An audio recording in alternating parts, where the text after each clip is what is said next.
ಓಂ ಶ್ರೀಕೃಷ್ಣ ಪರಬ್ರಹ್ಮಣೇ ನಮಃ. ಶ್ರೀ ವಿಷ್ಣು ಸಹಸ್ರನಾಮ ಅರ್ಥಚಿಂತನೆ ಭಾಗ 16. ಅಪ್ರಮೇಯೋ ಹೃಷೀಕೇಶಃ ಪದ್ಮನಾಭೋ ಮರಃ ಪ್ರಭುಃ ವಿಶ್ವಕರ್ಮಾ ಮನುಸ್ತ್ವಷ್ಟಾ ಸ್ಥವಿಷ್ಠಸ್ಥವಿರೋ ಧ್ರುವಃ. ಈ ಶ್ಲೋಕದಲ್ಲಿ ಬರುವಂತಹ ನಾಮಗಳು ಅಪ್ರಮೇಯ, ಋಷಿಕೇಶ, ಪದ್ಮನಾಭ, ಅಮರಃ ಪ್ರಭು, ವಿಶ್ವಕರ್ಮ, ಮನು, ತ್ವಷ್ಟ, ಸ್ಥವಿಷ್ಟು, ಸ್ಥವಿರ ಮತ್ತು ಧ್ರುವ ಎನ್ನುವಂತಹ ನಾಮಗಳು. ಮೊದಲನೆಯ ನಾಮ ಅಪ್ರಮೇಯೋ, ಬಿಡಿಸ್ಕೊಂಡಾಗ ಅಪ್ರಮೇಯ ಅಂತ ಆಗತ್ತೆ. ಅಪ್ರಮೇಯ ಅಂತಂದರೆ ಶಬ್ದಾದಿರಹಿತತ್ವಾತ್ ಪ್ರತ್ಯಕ್ಷಗಮ್ಯ. ಶಬ್ದಾದಿ ಇಲ್ಲದ್ದರಿಂದ, ಶಬ್ದವೇ ಮೊದಲಾದಂತಹ ಗುಣಗಳಿಲ್ಲದ್ದರಿಂದ ಆ ಭಗವಂತ ಪ್ರತ್ಯಕ್ಷದಿಂದ ತಿಳಿದು ಬರೋದಿಲ್ಲ. ಅಪ್ರಮೇಯ, ಪ್ರಮಾಣಗಳಿಂದ ತಿಳಿದು ಬರೋದಿಲ್ಲ ಅಂತ ಅರ್ಥ. ಸರಳವಾಗಿ ಹೇಳಬೇಕು ಅಂತಂದರೆ, ಶಾಸ್ತ್ರದಲ್ಲಿ ಶಬ್ದ ಪ್ರಮಾಣ, ಅನುಮಾನ ಪ್ರಮಾಣ, ಉಪಮಾನ ಪ್ರಮಾಣ, ಅರ್ಥಾಪತ್ತಿ ಪ್ರಮಾಣ, ಅನುಪಲಬ್ಧಿ ಪ್ರಮಾಣ, ಶಾಸ್ತ್ರ ಪ್ರಮಾಣ ಅಂತ 6 ವಿಧದಿಂದ ಒಂದು ವಸ್ತುವನ್ನು ತಿಳಿಸ್ಕೊಡ್ಲಿಕ್ಕೆ ಪ್ರಯತ್ನ ಮಾಡ್ತಾರೆ. ಉದಾಹರಣೆಗೆ, ಒಬ್ಬ ವ್ಯಕ್ತಿ ಇರ್ತಾನೆ ಮನೆಯಲ್ಲಿ, ಇನ್ಯಾರೋ ಒಬ್ಬರು ಒಬ್ಬ ವ್ಯಕ್ತಿಯನ್ನು ನೋಡ್ಕೊಂಡು ಬಂದಿರ್ತಾರೆ.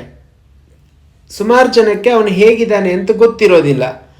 ಆಗ ನೋಡಿಕೊಂಡು ಬಂದಂತಹ ವ್ಯಕ್ತಿಗಳು ನಮ್ಮ ಮನೆಯಲ್ಲಿ ಇದ್ದಾನಲ್ಲ, ಇವನ ಥರನೇ ಅವನು ಇದ್ದಾನೆ, ಇವನಷ್ಟೇ ಉದ್ದ ಇದ್ದಾನೆ, ಇವನು ಹಾಗೆ ಅವನು ಇದ್ದಾನೆ ಅಂತ ಹೋಲಿಕೆ ಮಾಡಿ, ಕಂಪೇರ್ ಮಾಡಿ ಒಬ್ಬನ ಪರಿಚಯವನ್ನು ಮಾಡಿಕೊಡ್ತಾರೆ. ಆ ಥರ ಭಗವಂತನನ್ನು ಹೋಲಿಕೆ ಮಾಡಿ ತಿಳಿಸ್ಲಿಕ್ಕಾಗೋದಿಲ್ಲ. ಶಬ್ದದಿಂದಾಗಲಿ, ಅನುಮಾನದಿಂದಾಗಲಿ, ಉಪಮಾನದಿಂದಾಗಲಿ, ಅರ್ಥಾಪತ್ತಿಯಿಂದಾಗಲಿ, ಅನುಪಲಬ್ಧಿಯಿಂದಾಗಲಿ, ಶಾಸ್ತ್ರದಿಂದಾಗಲಿ ಪರಮಾತ್ಮನನ್ನು ತಿಳಿಸ್ಲಿಕ್ಕಾಗೋದಿಲ್ಲ. ಹಾಗಾಗಿ ಆ ಭಗವಂತ ಅಪ್ರಮೇಯ. ಯಾವುದರಿಂದಲೂ ತಿಳಿಸ್ಲಿಕ್ಕಾಗಲಿಲ್ಲ ಅಂದರೆ ತಿಳಿಯೋದು ಹೇಗೆ ಅಂತ ಪ್ರಶ್ನೆ ಬರಬಹುದು. ಶಬ್ದದಿಂದಲೇ ತಿಳಿಸ್ಬೇಕಾಗತ್ತೆ, ಶಾಸ್ತ್ರದಿಂದಲೇ ತಿಳಿಸ್ಬೇಕಾಗತ್ತೆ. ಅದೇ ವಿಶೇಷ. ನನ್ನ ಬಾಯಲ್ಲಿ ನಾಲಿಗೆ ಇಲ್ಲ ಅಂತ ನಾನು ಹೇಳಬೇಕು ಅಂತಂದರೆ, ಆ ನಾಲಿಗೆಯಿಂದಲೇ ಹೇಳಬೇಕು ನನ್ನ ಬಾಯಲ್ಲಿ ನಾಲಿಗೆ ಇಲ್ಲ ಅಂತ. ಹಾಗೆ ಭಗವಂತನನ್ನು ವಸ್ತುತಃ ತಿಳಿಸ್ಲಿಕ್ಕೆ ಆಗೋದಿಲ್ಲ. ಹಾಗೂ ಒಂದು ವೇಳೆ ತಿಳಿಸ್ಬೇಕು ಅಂತಂದರೆ ಶಬ್ದ ಪ್ರಮಾಣ, ಶಾಸ್ತ್ರ ಪ್ರಮಾಣ ಇವುಗಳ ಮೂಲಕ ಅವನನ್ನು ಅರಿಯಲಿಕ್ಕೆ ಪ್ರಯತ್ನ ಮಾಡಬೇಕಾಗತ್ತೆ. ವಸ್ತುತಃ ಭಗವಂತ ಹೇಗಿದ್ದಾನೆ ಅಂತಂದರೆ ಸಾಕ್ಷಿ ಸ್ವರೂಪದಿಂದ ಇದ್ದಾನೆ. ಸಾಕ್ಷಿ ಸ್ವರೂಪ ಅಂತಂದರೆ ಸಿಂಪಲ್ಲು. ಈಗ ಮನೆಯಲ್ಲಿ ಒಂದು CC ಕ್ಯಾಮ್ರಾ ಹಾಕಿಟ್ಟಿರ್ತೀವಿ. CC ಕ್ಯಾಮ್ರಾ ಏನು ಮಾಡುತ್ತೆ? ಬರೀ ಅಬ್ಸರ್ವ್ ಮಾಡ್ತಾ ಇರತ್ತೆ.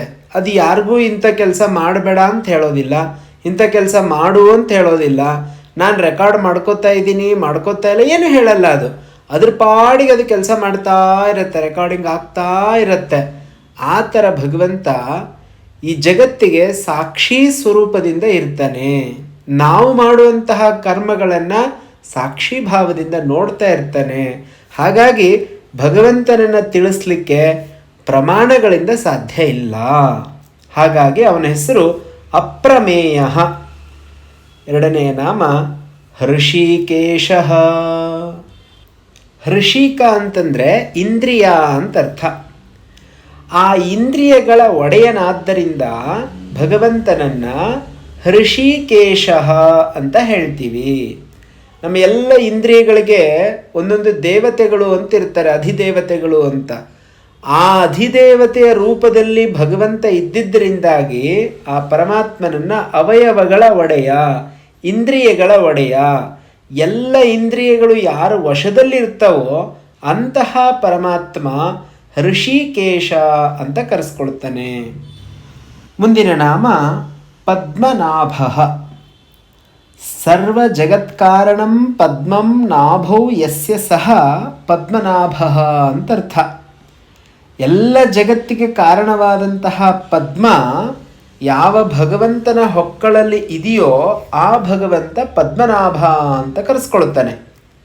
ತನ್ನ ಹೊಕ್ಕಳಲ್ಲಿ ಅಥವಾ ತನ್ನ ನಾಭಿಯಲ್ಲಿ ಕಮಲವನ್ನು ಸೃಜಿಸಿ ಆ ಕಮಲದಲ್ಲಿ ಚತುರ್ಮುಖ ಬ್ರಹ್ಮನನ್ನು ಉಂಟು ಮಾಡಿ ಚತುರ್ಮುಖ ಬ್ರಹ್ಮನಿಂದ ಸೃಷ್ಟಿ ಪ್ರಕ್ರಿಯೆಯನ್ನು ಮುಂದುವರಿಸುವಂಥವನೇ ಪದ್ಮನಾಭ ಅಂತ ಕರೆಸ್ಕೊಳ್ತಾನೆ.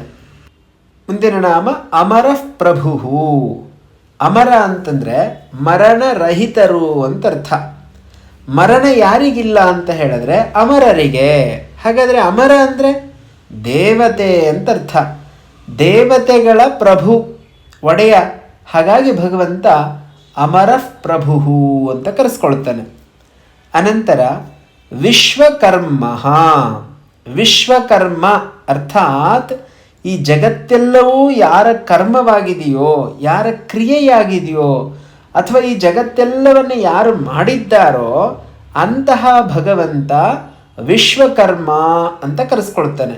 ವಿಚಿತ್ರವಾಗಿ ನಿರ್ಮಾಣ ಮಾಡುವಂತಹ ಶಕ್ತಿ ಯಾರಿಗಿದೆಯೋ ಅವನು ವಿಶ್ವಕರ್ಮ. ಭಗವಂತ ಎಂತಹ ವಿಚಿತ್ರವಾದಂತಹ ಕಾರ್ಯವನ್ನು ಮಾಡಿದ್ದಾನೆ ಅಂತಂದರೆ, ಒಬ್ಬರ ಕಣ್ಣಿನ ಹಾಗೆ ಇನ್ನೊಬ್ಬರ ಕಣ್ಣಿಲ್ಲ. ಒಬ್ಬರ ಹಾಗೆ ಒಬ್ಬರು ಕಾಣಿಸ್ತಾರೆ ಅಷ್ಟೇ, ಆದರೆ ಎಷ್ಟು ಸೂಕ್ಷ್ಮ ಇದೆ. ಆಧಾರ್ ಕಾರ್ಡ್ ಮಾಡಿಸ್ಬೇಕಾದ್ರೆ ನಮ್ಮ ಕಣ್ಣಿನ ಚಿತ್ರವನ್ನು ತಗೊಳ್ತಾರೆ ನೋಡಿ. ಒಬ್ಬರ ಕಣ್ಣಿನ ಹಾಗೆ ಇನ್ನೊಬ್ಬರ ಕಣ್ಣು ಜಗತ್ತಲ್ಲೇ ಇಲ್ಲ. ಕೈ ಬೆರಳು, ಆ ಬೆರಳಚ್ಚನ್ನು ತಗೊಳ್ತಾರೆ. ತಗೊಳ್ಳಾಗ ಒಬ್ಬರ ಕೈಯಲ್ಲಿರುವಂತಹ ರೇಖೆಗಳು ಇನ್ನೊಬ್ಬರ ಕೈಯಲ್ಲಿಲ್ಲ. ಇಷ್ಟು ಸೂಕ್ಷ್ಮವಾಗಿ ಈ ಜಗತ್ತನ್ನು ನಿರ್ಮಾಣ ಮಾಡಿದಲ್ಲ ಪರಮಾತ್ಮ. ಹಾಗಾಗಿ ಅವನನ್ನು ವಿಶ್ವಕರ್ಮ, ವಿಚಿತ್ರವಾಗಿ ನಿರ್ಮಾಣ ಮಾಡುವಂತಹ ಶಕ್ತಿ ಯಾರಲ್ಲಿದೆಯೋ ಅವನು ವಿಶ್ವಕರ್ಮ. ಜಗತ್ತಿನ ಎಲ್ಲ ಕ್ರಿಯೆಗಳನ್ನು ಯಾರು ಮಾಡ್ತಾ ಇದ್ದಾನೋ ಅವನು ವಿಶ್ವಕರ್ಮ ಅಂತ ಕರೆಸ್ಕೊಳ್ತಾನೆ. ಮುಂದಿನ ನಾಮ ಮನುಸ್ತ್ವಷ್ಟ. ಎರಡು ನಾಮ ಇದೆ, ಮನುಹು ಮತ್ತು ತ್ವಷ್ಟೃ ಅಂತ. ಮನು ಅಂತಂದರೆ ಮನನಾತ್ ಮನುಹು, ಮನನವನ್ನು ಮಾಡುತ್ತಾನಾದ್ದರಿಂದ ಮನು ಅಂತ ಕರೆಸ್ಕೊಳ್ತಾನೆ. ಮನನ ಮಾಡೋದು, ಶ್ರವಣ ಮನನ ನಿಧಿಧ್ಯಾಸನ ಅಂತ ಶಾಸ್ತ್ರದಲ್ಲಿ 3 ವಿಚಾರಗಳನ್ನು ಹೇಳ್ತಾರೆ. ಜ್ಞಾನ ಆಗಬೇಕು ಅಂದರೆ ಮೊದಲು ಜ್ಞಾನದ ವಿಚಾರಗಳನ್ನು ಶ್ರವಣ ಮಾಡಬೇಕು. ಅರ್ಥ ಆಗುತ್ತೋ ಬಿಡುತ್ತೋ ಸುಮ್ಮನೆ ಕೇಳ್ತಾ ಇರಬೇಕು. ಕೇಳ್ತಾ ಕೇಳ್ತಾ ಕೇಳ್ತಾ ನಾವು ಯಾವುದನ್ನು ಹೆಚ್ಚು ಕೇಳ್ತಾ ಇರ್ತೀವಿ, ಆಟೋಮೆಟಿಕ್ಕಾಗಿ ಅದು ಮನನ ಆಗಲಿಕ್ಕೆ ಶುರು ಆಗುತ್ತೆ. ಮನಸ್ಸಲ್ಲಿ ತನ್ನ ಪಾಡಿಗೆ ತಾನು ಓಡ್ತಾ ಇರುತ್ತೆ, ಸಬ್ ಕಾನ್ಷಿಯಸ್ ಮೈಂಡಲ್ಲಿ ಓಡ್ತಾ ಇರುತ್ತೆ. ಅದನ್ನೇ ಮನನ ಅಂತ ಹೇಳ್ತಾರೆ. ಆ ಮನನ ಆದಮೇಲೆ ಯಾವುದನ್ನು ತಿಳಿದಿರ್ತೀವೋ ಅದರಲ್ಲಿಯೇ ನೆಲೆ ನಿಲ್ಲೋದು ನಿಧಿಧ್ಯಾಸನ ಅಂತ ಹೇಳಿಸ್ಕೊಳ್ಳುತ್ತೆ. ಹೀಗೆ ಶ್ರವಣ ಮನನ ನಿಧಿಧ್ಯಾಸನ ಮಾಡಿದಾಗ ಮೋಕ್ಷ ಅನ್ನುವಂಥದ್ದು ಲಭ್ಯ ಆಗುತ್ತೆ. ಈ ಶ್ರವಣ ಮನನ ನಿಧಿಧ್ಯಾಸನದಲ್ಲಿ ಮನನ ಎನ್ನುವಂಥದ್ದು ಇದೆಯಲ್ಲ, ಆ ರೂಪದಿಂದ ಭಗವಂತ ಇದ್ದಾನೆ. ನಾನ್ಯೋತೋಸ್ತಿ ಮಂತ, ಬೃಹದಾರಣ್ಯಕ ಉಪನಿಷತ್ತು ಹೇಳುತ್ತೆ. ಆ ಭಗವಂತನಿಗೆ ಬೇರೆಯಾದಂತಹ, ಪರಮಾತ್ಮನಿಗಿಂತ ಬೇರೆಯಾದಂತಹ ಮಂತ್ರವಿಲ್ಲ. ಇನ್ನೇನು ನೆನೆಸ್ಕೊಳ್ಬೇಕಾಗಿಲ್ಲ, ಶ್ರುತಿಯೇ ಇದಕ್ಕೆ ಪ್ರಮಾಣ. ಹಾಗಾಗಿ ಮಂತ್ರ ರೂಪ ಅಥವಾ ಪ್ರಜಾಪತಿ ರೂಪ, ಆದ್ದರಿಂದ ಭಗವಂತ ಮನು ಅಂತ ಕರೆಸ್ಕೊಳ್ತಾನೆ. ಈಗ ನಡೀತಾ ಇರುವಂಥದ್ದು ವೈವಸ್ವತ ಮನ್ವಂತರ. ವೈವಸ್ವತ ಮನ್ವಂತರೆ ಕಲಿಯುಗೆ ಪ್ರಥಮ ಪಾದೆ ಜಂಬೂದ್ವೀಪೆ ಭರತವರ್ಷೆ ಭರತಖಂಡೆ ಮೇರೋರ್ ದಕ್ಷಿಣ ದಿಗ್ಭಾಗೆ ಶ್ರೀಶೈಲಸ್ಯ ಪಶ್ಚಿಮ ಪ್ರದೇಶೆ ಕರ್ನಾಟಕ ದೇಶೆ ಬೆಂಗಳೂರು ನಗರೆ ಅಂತೆಲ್ಲ ಹೇಳ್ತೀವಿ. ನಾವು ಸಂಕಲ್ಪ ಮಾಡಬೇಕಾದ್ರೆ ನಾವು ಎಲ್ಲಿದ್ದೀವಿ ಅನ್ನೋದನ್ನು ಭಗವಂತನಿಗೆ ಹೇಳ್ಕೊಡ್ಲಿಕ್ಕೆ. ಅಲ್ಲಿ ಮನು ಪ್ರಜಾಪತಿ ಹೆಸರು ಬರುತ್ತೆ. ಒಟ್ಟು 14 ಜನ ಮನುಗಳಿದಾರಲ್ಲ, 14 ಜನಗಳ ಮನುಗಳ ರೀತಿಯಲ್ಲಿ ಸ್ವಯಂಭೂ, ದ್ವಾರೋಚಿಷ, ವೈವಸ್ವತ ಈ ರೀತಿ ಬರ್ತಾ ಇರ್ತಾರಲ್ಲ, ಇಂತಹ ಮನುವಿನ ರೂಪದಲ್ಲೂ ಭಗವಂತ ಇರೋದ್ರಿಂದ ಅವನನ್ನು ಮನುಹು ಅಂತ ಹೇಳಲಾಗತ್ತೆ. ಇನ್ನು ತ್ವಷ್ಟೃ ಅನ್ನುವಂತಹ ಒಂದು ನಾಮ ಇದೆ ಪರಮಾತ್ಮನಿಗೆ. ಪ್ರಳಯ ಕಾಲದಲ್ಲಿ ಎಲ್ಲ ಭೂತಗಳನ್ನು ಅವನು ಕ್ಷಯಗೊಳಿಸ್ತಾನೆ, ತನ್ನಲ್ಲಿ ಲಯಗೊಳಿಸ್ತಾನೆ. ಹಾಗಾಗಿ ಭಗವಂತನನ್ನು ತ್ವಷ್ಟೃ ಅಂತ ಹೇಳಲಾಗತ್ತೆ. ಅನಂತರ ಸ್ಥವಿಷ್ಠ. ಸ್ಥವಿಷ್ಠ ಅಂತಂದರೆ ಎಲ್ಲಕ್ಕಿಂತ ಹೆಚ್ಚಾಗಿ ಸ್ಥೂಲವಾಗಿರುವಂಥವನು. ಅವನು ಎಷ್ಟು ಸ್ಥೂಲ ಅಂತಂದರೆ ಈ ಜಗತ್ತಲ್ಲಿ ಅವನನ್ನು ಆಚೆ ಈಚೆ ಮಾಡಲಿಕ್ಕೆ ಯಾರಿಗೂ ಸಾಧ್ಯ ಇಲ್ಲ. ಮಹತ್ತಿಗಿಂತ ಅವನು ಮಹತ್. ಹಾಗಾಗಿ ಭಗವಂತ ಸ್ಥವಿಷ್ಠ ಅಂತ ಕರೆಸ್ಕೊಳ್ತಾನೆ. ಇನ್ನು ಸ್ಥವಿರಃ. ಸ್ಥವಿರಃ ಅಂತಂದರೆ ಬಹಳ ಹಿಂದಿನಿಂದ, ನಾವು ಹಿಂದೆ ನೋಡಿದ್ವಿ ಆದಿಶೇಷ ಅಂತ, ಪ್ರಪಂಚ ಪ್ರಾರಂಭಕ್ಕಿಂತ ಮೊದಲು ಭಗವಂತ ಇದ್ದ. ಹಾಗಾಗಿ ಪರಮಾತ್ಮ ಬಹಳ ಹಿಂದಿನಿಂದ ಇದ್ದಾನೆ ಅಂತ ಹೇಳುವುದಕ್ಕಾಗಿ ಸ್ಥವಿರಃ ಎನ್ನುವಂತಹ ನಾಮ ಬಂದಿದೆ. ಇನ್ನು ಕೊನೆಯದಾಗಿ ಧ್ರುವ ಅಂತ, ಇದು ವಿಶೇಷಣ. ಸ್ಥವಿಷ್ಠ ಸ್ಥವಿರೋ ಧ್ರುವ ಅಂದರೆ ಭಗವಂತ ಸ್ಥವಿರೋ ಧ್ರುವ, ಸ್ಥಿರವಾಗಿರುವನು, ಶಾಶ್ವತವಾಗಿರುವವನು ಎನ್ನುವಂತಹ ವಿಶೇಷಣ ಸಹಿತವಾದಂತಹ ಒಂದು ನಾಮ ಧ್ರುವ ಅನ್ನುವಂಥದ್ದು. ನಾಳೆ ಮುಂದಿನ ಶ್ಲೋಕದ ಅರ್ಥವನ್ನು ತಿಳಿಯುವ ಪ್ರಯತ್ನ ಮಾಡೋಣ. ಧನ್ಯವಾದಗಳು.